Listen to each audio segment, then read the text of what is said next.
आप देख रहे हैं न्यूज स्केल लाइव और ये है हमारा विशेष कार्यक्रम प्रसंगवश, जहां मुद्दों की सिर्फ खबर नहीं बल्कि होती है गहराई से पड़ताल।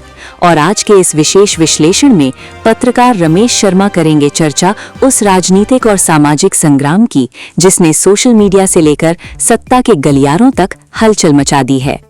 सोशल मीडिया के प्लेटफॉर्म एक्स पर छिड़ा वाक युद्ध आज देश का सबसे बड़ा सियासी अखाड़ा बन चुका है। मोदी बनाम राहुल गांधी की इस सीधी जंग में सवाल दागा जा रहा है कि आखिर कौन है आपका प्रधानमंत्री। और इसी बीच देशद्रोही शब्द पर ऐसा बवाल मचा है कि पूरी राजनीति सुलग उठी है। इटली से उठी सियासी चिंगारी। उधर देश से सुदूर इटली की धरती से एक ऐसी तस्वीर सामने आई जिसने भारत की राजनीति में भूचाल ला दिया। प्रधानमंत्री नरेंद्र मोदी ने इटली की पीएम जॉर्जिया मेलोनी को एक ऐसी टॉफी गिफ्ट की जिस पर देश के भीतर राहुल गांधी ने तीखा पलटवार कर दिया है। बात मध्य प्रदेश की भी करेंगे, जहां मंत्रियों का रिपोर्ट कार्ड जल्द ही सरकार में बड़ा फेरबदल कराने वाला है। और आखिर में चलेंगे राजस्थान, जहां सेठों के सेठ सांवरिया सेठ के दरबार में आस्था ने सारे पुराने रिकॉर्ड तोड़ दिए हैं। लेकिन इसी बीच राजस्थान की जनता पर एक बार फिर महंगाई की मार पड़ी है। देखिए न्यूज स्केल लाइव का विशेष कार्यक्रम प्रसंगवश, जहां पत्रकार रमेश शर्मा करेंगे तीखा विश्लेषण और सीधी चर्चा। तो जुड़े रहिए न्यूज स्केल लाइव के साथ, भरोसे की पहचान। नमस्कार, प्रसंगस में आप सभी का स्वागत है।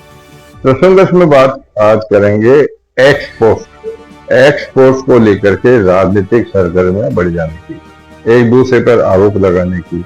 दरअसल में प्रधानमंत्री नरेंद्र मोदी पिछले 5 दिनों से विदेश यात्रा पर, हालांकि 5 दिनों से विदेश यात्रा पर है, लेकिन चर्चा हो रही है इटली की यात्रा की। आज प्रधानमंत्री इटली में थे, जहां उनका वहां बहुत स्वागत भी किया गया। और वो जब कि कोई भी प्रधानमंत्री आएगा जाएगा तो वो उपहार तो लेकर के जाता ही। प्रधानमंत्री नरेंद्र मोदी ने इटली की प्रधानमंत्री मेलिना को एक ट्रॉफी भेंट की। ट्रॉफी भेंट करने के बाद में एक 12 सेकंड का एक्सपोस्ट पर वीडियो भी वायरल हुआ, जिसके अंदर प्रधानमंत्री मेलिना कह रही है कि मोदी जी काफी अच्छी ट्रॉफी लेकर के आए हैं और बहुत कुछ स्वादिष्ट है। इसको लेकर के राहुल गांधी ने भी एक्सपोज की कि भारत के अंदर तो स्थिति खराब हो रही है, आर्थिक तूफान आया हुआ है, महिलाएं, युवा और श्रमिक परेशानी में हैं, लेकिन प्रधानमंत्री नरेंद्र मोदी विदेश में ट्रॉफियां बांट रहे हैं। इसको लेकर के काफी कुछ विरोध और पक्ष वाली बातें शुरू हो गई। इसको लेकर के हालांकि रायबरेली में थे राहुल गांधी, रायबरेली में उन्होंने अमित शाह और प्रधानमंत्री के लिए भी काफी कुछ कहा, जिसमें जो उनकी भाषा थी या जिस प्रकार से उन्होंने जो कुछ बात कही, वो संविधान की एक किताब लेकर के उन्होंने बाबा साहब अम्बेडकर का और काफी कुछ हवाला देते, ताकि इन लोगों ने काफी मेहनत करके हिंदुस्तान का संविधान रचा था, लेकिन ये लोग इस संविधान को नष्ट कर रहे हैं। आरएसएस तो इसको फाड़ भी चुकी है और अब प्रधानमंत्री मोदी और अमित शाह इसको नष्ट करने में लगी हैं। जिसको बताया तो यहाँ तक जाता है कि राहुल गांधी ने अमित शाह और प्रधानमंत्री के लिए गद्दार जैसे शब्द भी प्रयोग में दिए। ये मैं नहीं कह रहा हूँ, टीवी पर मैंने देखा था, टीवी पे इस तरह का वो सुनने वाली बात थी। लेकिन इसको लेकर के राजनीतिक सरगर्मियां काफी बढ़ गई है। खुद भाजपा के राष्ट्रीय अध्यक्ष नितिन नवीन ने कहा कि कांग्रेस की मानसिकता का यह एक और नया स्वरूप सामने आया है। उन्होंने कहा कि कांग्रेस, विशेष रूप से राहुल गांधी, अपनी हार, कांग्रेस की लगातार हार के बाद में मानसिक रूप से भी वो हार गए हैं, इसलिए उनको ध्यान नहीं रहता कि किसके लिए कौन सी बात कर रहे हैं। संविधान क्या होता है ये भी राहुल गांधी को पढ़ना चाहिए, देखना चाहिए। और इसी को लेकर के कई केंद्रीय मंत्रियों ने भी इस पर टीका टिप्पणी की है। और अब ये राजनीति किस तरफ जाएगी, किस तरफ करवट बदलेगी, यह नहीं कहा जा सकता। लेकिन फिलहाल क्योंकि अब प्रधानमंत्री की आज यात्रा का अंतिम दिन है, वो खुद आज भारत आ जाएंगे और उस टिप्पणी पर जो राहुल गांधी ने की है उसको लेकर के क्या कुछ वो एक्सपोस्ट है या कोई किसी माध्यम से अपनी बात कहेंगे, ये देखने वाली बात होगी। तो ये बात तो हो गई एक्सपोर्ट की। अब बात कर लेते हैं मध्य प्रदेश में। मध्य प्रदेश में मंत्रिमंडल के विस्तार की काफी तेजी से सगबगाहट चालू हो गई है।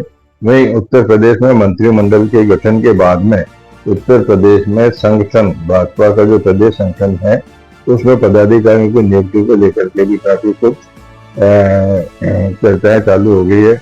उसको लेकर के प्रदेश अध्यक्ष दिल्ली में बड़े बड़े नेताओं से भी मिल चुके हैं और एक बार अंतिम रूप से कल या परसों बैठक होने के बाद में वहां की कार्यकारिणी जारी की जा सकती है।